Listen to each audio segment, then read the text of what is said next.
Destroying a bulkhead on a doomed base, or even some spare parts, was no cause for alarm. Destroying the motor was something else again. Arlene screamed something obscene, but I couldn't hear her over the ringing in my ears. We got off lucky. It could have struck the JP-9 and ended everything. After we extinguished the fire and salvaged what we could of the motor, Arlene looked at me humorously. "Flynn Taggart, what deviltry did you do to those poor nuns?" "Can you rephrase that? After what we've been through?" We were both a little punchy, getting by on shifts of 4 hours sleep. But no spider minds were trying to kill us. No imps throwing a wrench in the machinery. No hell princes setting fires worse than the one we'd just put out. It felt like we were on vacation. All right.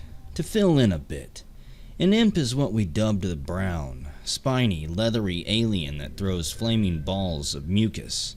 Hell princes looked like the typical devil from my troubled youth in Catholic school.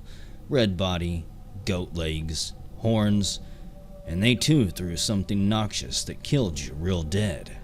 We pretty much decided it had to be an example of genetic engineering, since it was too close to a human conception of evil. We had also killed demons, which I privately called pinkies, that were huge, pink, hairy critters with no brains, but an awful lot of teeth, flying metallic skulls with little rocket motors, invisible ghosts, and an unbelievable horde of zombies. Spiritually, they were the worst, for oftener than not, they were our own buddies and comrades at arms, reworked into the living dead. But the granddaddy monster of them all was the steam demon, so called because it was a 5-meter tall mechanical monstrosity, with a back full of rockets and a launcher where its hand should have been. When it moved, it sounded like a steam locomotive shook the ground. None of that was important compared to one fact. Arlene had completely changed her mind about building the rocket. "I'm sorry I ever doubted you," she said. "I guess it is possible." But now, I was the contrarian. "We did all the calculations right, AS. We checked and triple-checked everything. How could the engine be so much more powerful than we thought?" She smiled.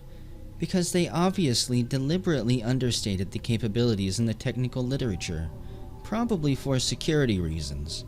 So, all our calculations are worthless crap. How are you going to fly this thing?" She didn't seem overly concerned. "Fly? The vehicle hasn't been built that I can't pilot." Well, this rocket hasn't been built, has it?" "You know what I mean. If you build it, I will fly. I swear." I didn't know what to say. I had no idea whether she was or wasn't a hotshot rocket pilot. We don't get much call for that in the light drop infantry. But now that she believed in the rocket, nothing was going to stop us. There were other motor parts, and we patched together something I figured was 80% ready. There was no time for better. The air was growing thinner, and the temperature was dropping. The crack in the dome was finally taking its toll. The pressure dropped so gradually, we didn't even notice. After a while, I found myself panting for air after climbing a ladder, and Arlene had to rest after every heavy part she handed me. Then, a couple of days later, I realized my mind was wandering in the middle of a task. I focused, then wondered again. Arlene was able to maintain her concentration. Maybe being smaller, she didn't need as high a partial pressure of oxygen, but both of us were getting mighty cold. When I saw Arlene shivering while working, I made her throw on a couple of sweaters and did the same. We wore gloves, except that I kept removing mine because it interfered with the work. Then my hands would turn to ice, and I'd put them back on to warm up before taking another stab at attaching the fine filaments that ran microvolts to the plasma globules. Suddenly, the air pressure sensor started screaming its fool head off. Arlene and I exchanged a worried glance, but we didn't need to be told twice. It was time to start hitting the raw stuff. Oh, too neat. We took hits off the same oxygen bottle, trying to limit ourselves to a few breaths every hour or so, or when we started to get real dizzy or goofy. But we just didn't have that much bottled oxygen. Uncle Sugar packed a lot of air into a single bottle, but even so, even at the slow pace we used it, we'd run out of breathing oxygen in just a few more days. We had more bottles, but we needed them for mixing fuel. And of course, we'd need to breathe more frequently as the pressure dropped. Paradoxically, it was dropping slower now, since there was less pressure in the dome to push the air out. We stretched the bottles as long as we could, but they ran out with there was still plenty of work left. I'd done mountain climbing in my native Colorado before joining the Corps. As the air grew thinner, I tried to help Arlene deal with it. "Breathe shallowly," I said. "Rest, and don't talk except for the job." The physical exertion wasn't any less, though. We'd have to stop frequently gasping and panting. We tired easily and needed more sleep, but stayed on the 4-hour rotations, creating a cycle of exhaustion we couldn't break. But sleeping longer would just make the job take longer, and the pressure would drop lower in the meantime. Low pressure is insidious. There are obvious effects: exhaustion, trouble breathing, and cold. But there are other symptoms people don't often think about. Your ears ring. It's hard to hear sounds. The thinner air makes everything sound muffled and tinny. And worst of all, your mind can start to go.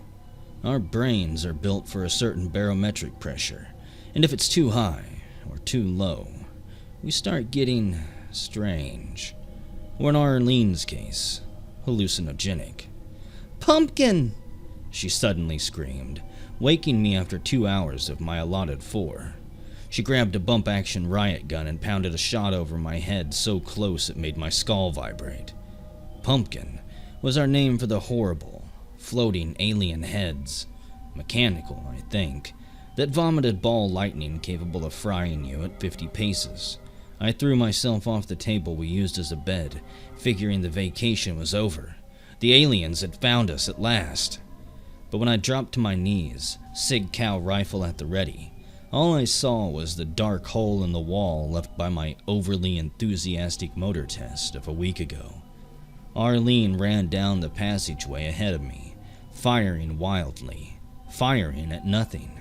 But those bastard alien demons could be fast. I had no reason to doubt my buddy as I joined her, ready to do what we'd done countless times during our assault on Phobos, Deimos, and the tunnel. Then, she ran straight into the bulkhead like it wasn't there, and I suddenly realized something was seriously wrong with her. She knocked herself out. I couldn't look after her then. I had to make sure about the pumpkin.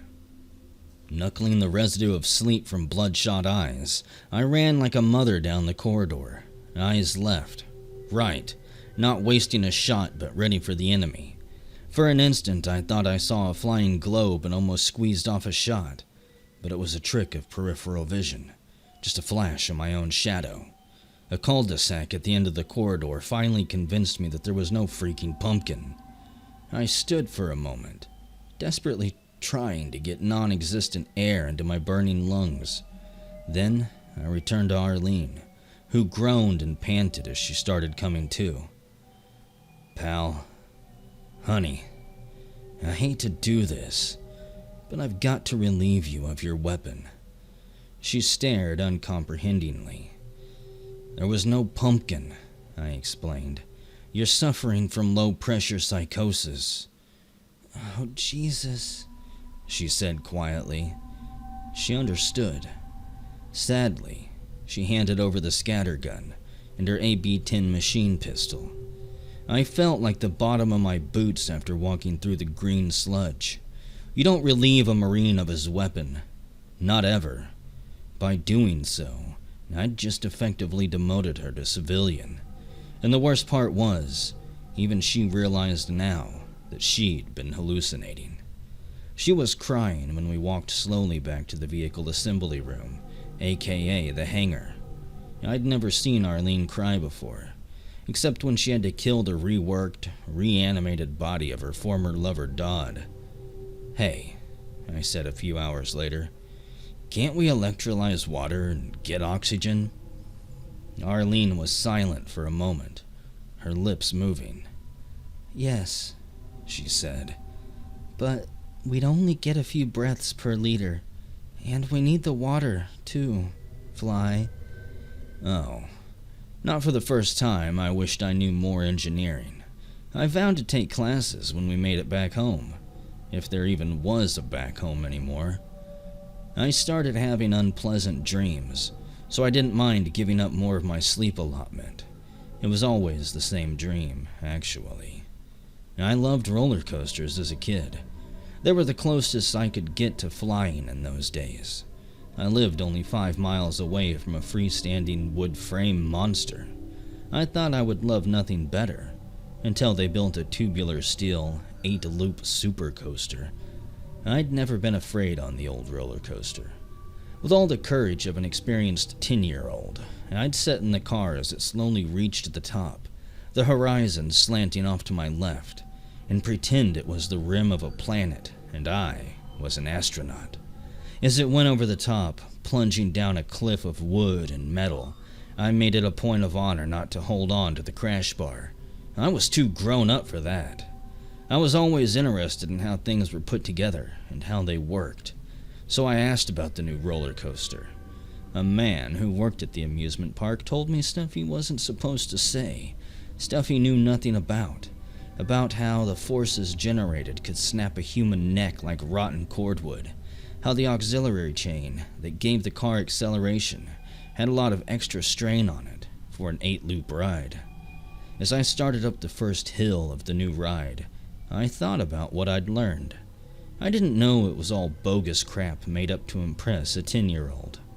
The first loop, I worried about centrifugal force snapping my neck. The second loop, I sweated over velocity tearing me out of my seat. The third loop, I fixated on the damned chain coming loose. And the fourth loop was reserved for a 10-year-old having ulcers over the gears stripping. And then, I threw up. Not a good thing to do when you're upside down. I wonder if that bastard ever knew what damage his misinformation caused. As I grew up, I learned how real knowledge could banish fear. You play the odds. You focus on the job at hand. You don't want to mess up. The childhood trauma was behind me, until it came back now, on demos as I tried to grab a little sleep.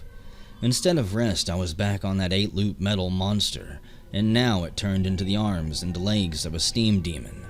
When the creature screamed at me and raised its missile arm, I would always wake up, so I didn't even have the pleasure of fighting or dying. I didn't worry about my stupid dreams, though.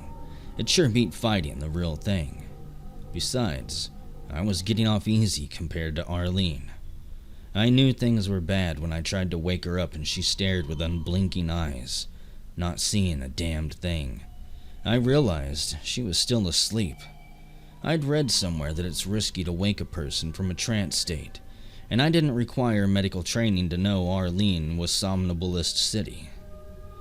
There wasn't time to go hunting for a medical library. A quick check of medical supplies produced a law book, wedged between the surgical bandages and antibiotics. I had to laugh. A text on medical malpractice had made it all the way to a Martian moon, and now, by way of a hyperspace tunnel, had almost returned to Earth. I wasn't laughing as I returned to Arlene. She walked in her sleep, striking at the air in front of her. "Get away," she said to phantoms only she could see. "I won't leave you. I'll stay. I'll stay."